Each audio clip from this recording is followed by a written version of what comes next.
Hey everyone, what is up? Welcome to another product review from Golf Ball Addict today. This one was not one I expected to be testing, but there's been some issues recently. Issues going on with my swing caddy, which I think I've covered in a different video at this point about what's going on. Basically, long story short, I've been using the Swing Caddy 300i for about a year and a half now, and I'll be honest with you, it's really good. I've loved it. It's really easy plug and play. I actually had come from a Mevo, just a basic Mevo, not the Mevo Plus, before that, and the Mevo was so difficult. I had so many issues with it. It was just, honestly, it was one of the most difficult products I've ever used, and I spent months trying to get customer service to help and sending it in, getting it back. So I ended up buying the Swing Caddy, and I mean, I never had an issue with it. Set it down, hit a ball, it always worked. I loved it. And yeah, for the last year and a half, it's been great. But unfortunately, there was an app update that came out for Swing Caddy, Voice Caddy, Swing Caddy.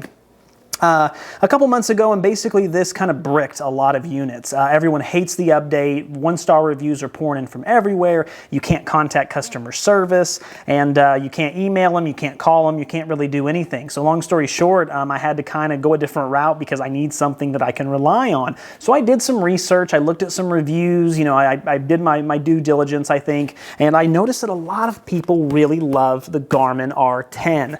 The Garmin R10 comes at a price point of $599.99.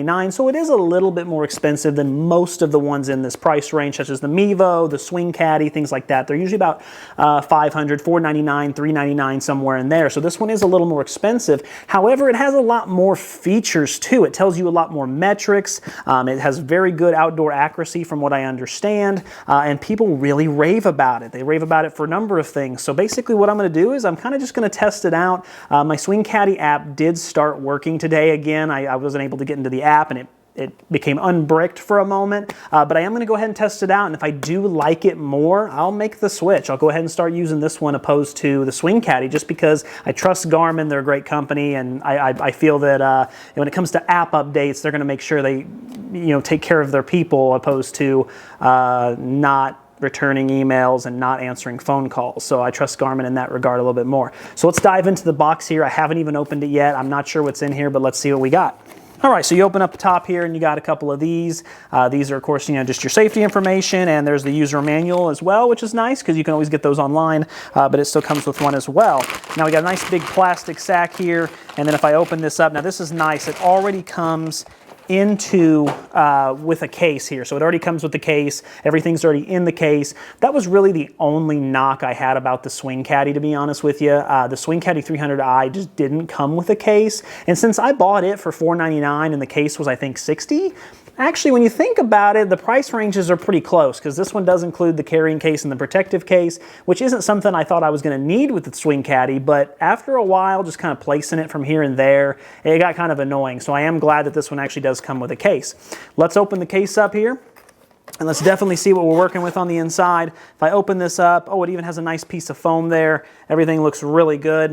Looks like they've even got some bubble wrap up top. Everything is really well professionally packaged. I don't expect anything else. And boy, look at that. When you open it up and see the R10, it looks sleek. It looks sexy. It looks very, very high end. It looks professional. That's actually really, really impressive. The Swing Caddy didn't necessarily look sleek or sexy. I mean, it did look kind of high-end, but more medium. This actually looks like really high-end, even though it's not. Pulling out the actual unit itself, as you can see, it's just a little screen here. I mean, no bigger than the palm of my hand. It fits inside of it. The back actually looks like that right there. As you can see, it has the little bit of red accent, which looks good. It's just a really small unit, which is awesome. And then, of course, it comes with this little tiny tripod as well. Pull that out here, and this, of course, is just going to be your little tripod that you're going to put it on. That way it kind of sticks. And from what I understand, this is actually really just click. You can see the insert in the back here. It might be a little difficult, but there's an insert there. It's actually magnetic, so it just slips right in. Wow, that's easy. Up top there, I assume you have your power button, and you also have a little slit here in the back that is going to be a charge port as well, which I'm sure it comes with a charge cable. We'll get there in a second. Overall, I would say it looks really sleek. Again, it looks really professional. It looks really high end. Actually, if you feel it, it actually is kind of plasticky, but it doesn't show that. When you look at it, it looks more high end than it really is. So Garmin did a great job of presenting it in a way that it looks really high end, but getting away so they could get that price point down. So I do respect that. All right, now let's look up top here. So now up top we have these two things, which these are both in bubble wrap. I assume these are cords. Up here in this little plastic baggie, I assume this is the charge cord, which it is. This is going to be a USB to a micro right there. So you got your basic charge cord. It's good that it comes with one. I will say that the Swing Caddy here might have the advantage on that. Not that it's that big of a deal, it really isn't, but the Swing Caddy actually did charge via USB-C, and I actually have an Android phone, my wife has an Android phone, so we have USB-C chargers all over the house, so it was really convenient just to plug one in wherever you were at. This one has a dedicated charger. Now, is that really a big, no, it isn't. That's not a big deal or a deal breaker or anything like that, but I will say that that's a slight advantage just because of the easy, but a micro is still usable in many things and many technologies. So I'm sure I have a few around here I could spread throughout the house if need be. All right, we're going to take this one off the top here, out of here. And oh, this is actually really cool. So this is actually the Garmin phone mount that comes with it. So what you can do here, and I think there's another piece here as well, but essentially this is going to allow you to put, a phone, and basically, as you can see, there's a little socket here in the back, but you're going to be able to put your phone in there so that way you can click it to your golf bag or, just set it outside somewhere, click it to something in the vicinity you're in. And essentially the phone, you have to have a phone to use this device. That's where you get your data from. So you're always gonna have a phone near you one way or the other. So they actually include a little clip with it, which is nice. They didn't have to do that. And then this other one here in the other bubble wrap, this is actually gonna be what goes in the back of that. So as you can see, it's your clip. You're just gonna stick it. No, you're not. How do you do that?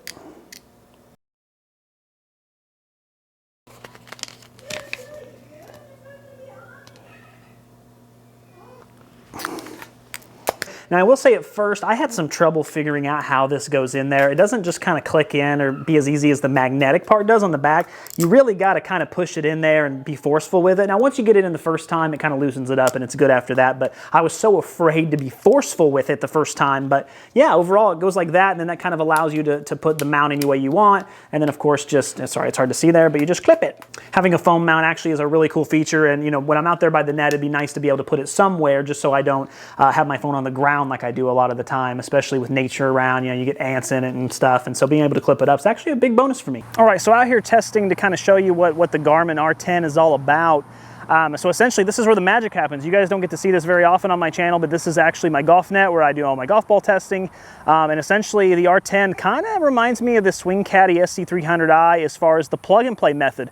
Really all you're going to do is you're going to take it out of the box, you're going to turn it on, you're going to set it about 6 to 7 feet behind you. Luckily I have about a 12-inch foot, so I can actually just use my feet basically with a shoe on to measure that out.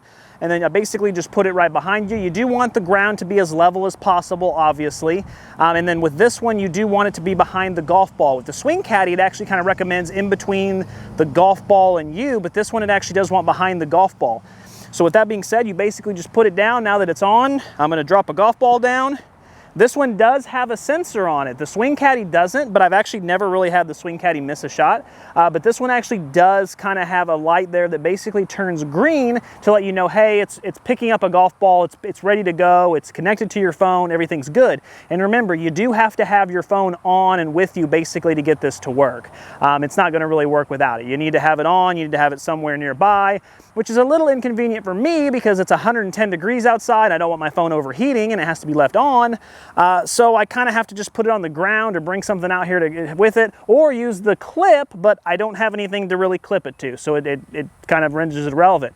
However, I just end up putting it down on a piece of cardboard or whatever, throw a golf ball down, and essentially hit a shot. And then we let our phone do the rest. I'll kind of show you how the data works. All right, so real quick, let's go ahead and look at kind of what the app looks like and how that shot's actually gonna show up on the app. First of all, when you just load up the app, this is what it looks like on the top there. This is how it manually comes up. Golf Sim, you've got Home Tee Hero, which is free, it comes with it. You've got Driving Range, which comes with it. And then you've got like the True Golf E6 Connect. That is a premium service that you can pay for if you want to, but you don't have to. And so that's kind of nice as well. There's also the Golf Club 19, which you can hook up to it. There's all kinds of stuff you have. It basically, if you want to just use the free stuff, it comes with a bunch of great free stuff.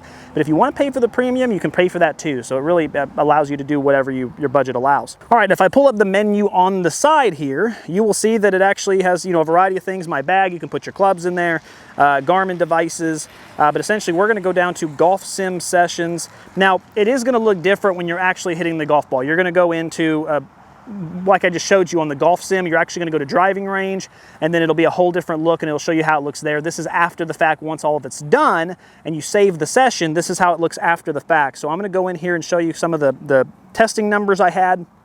As you can see, the first thing it's gonna do when I go into this session is it's gonna pull up basically a map of all my shots. As you can see that there, this actually has like a little river running through it, so it shows you that I hit a bunch in the water, yada, yada, yada. But it has different distances, and those are different clubs represented by different colors of dots. So as you can see down there, it starts off with like some 50-yard pitches I did, and then it goes to the 9-iron, and then it goes to the 7-iron, and then it goes to the hybrid, and then it goes to the driver.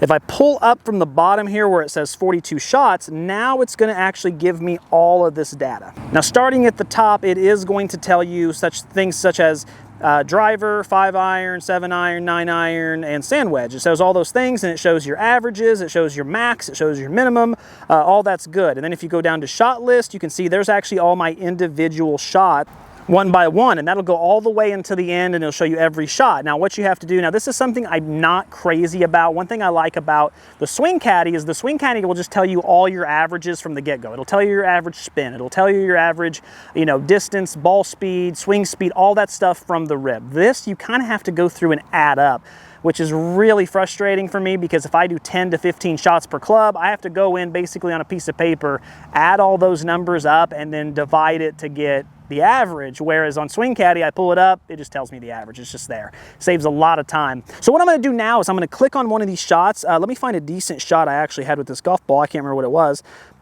Here is a 7-iron 146 number. This is perfect right here. So now I'm going to pull this up. And as you can see from that picture, it shows me that it did have a little baby fade on it, but it was a 107-mile-an-hour ball speed, 155 total distance, launch angle. I can actually change these numbers at the top you see here. I can actually click on one and select a different type of metric if I want it, depending on what's, you know, useful to me. But if I come down here and hit these 3 lines, it's going to bring up a page like this, which will tell me a variety of things. It has the map, which we're on right now. It'll have data fields, ball impact, and play swing back. That's if you want to take a video of your swing and actually show it back.